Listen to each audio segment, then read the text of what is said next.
was happening in China, I was so horrified with it.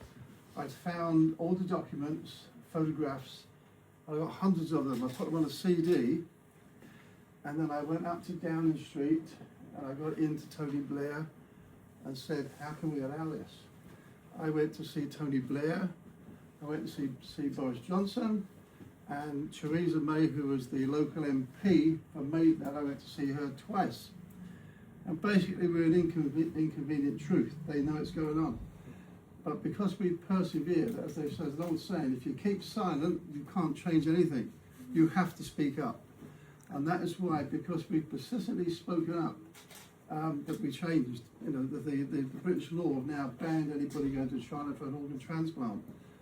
But I'll tell you what happened to me. I was in Chinatown.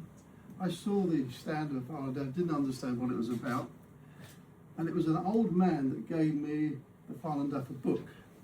I put it on the shelf and I read it. And then I went to China in 2000, completely unaware. And I travelled all around China. And every time I got stopped, they looked at the bag, saw my books, Falun Dafa books. And I had, on one occasion I was on a bus, the military came out, I don't know who I was. And it wasn't until I came back that I realised the persecution, how bad it was. And I was completely unaware of it, and I came back completely safe.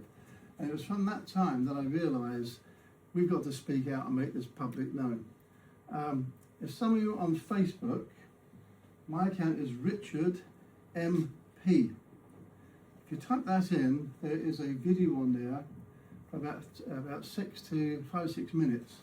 And that tells you what the biggest threat that the Chinese government are terrified of.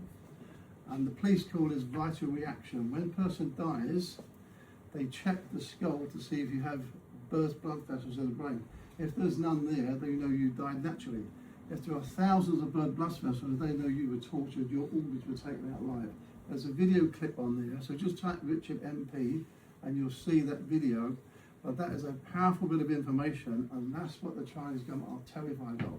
Because if they allowed autopsy people to go in here and medical staff, it would blow the whole thing open, and they don't want to cover that up. But all I can encourage you to do is tell everybody, pass the information on, and spread the word. And it's amazing how many people now are becoming aware of this. They're trying to build a big mega Chinese embassy in London. A lot of hostility now against that. And my new local MP, Joshua Reynolds, I actually spoke to him last Tuesday, and I've given him all the information. I invited him here tonight, but he couldn't come.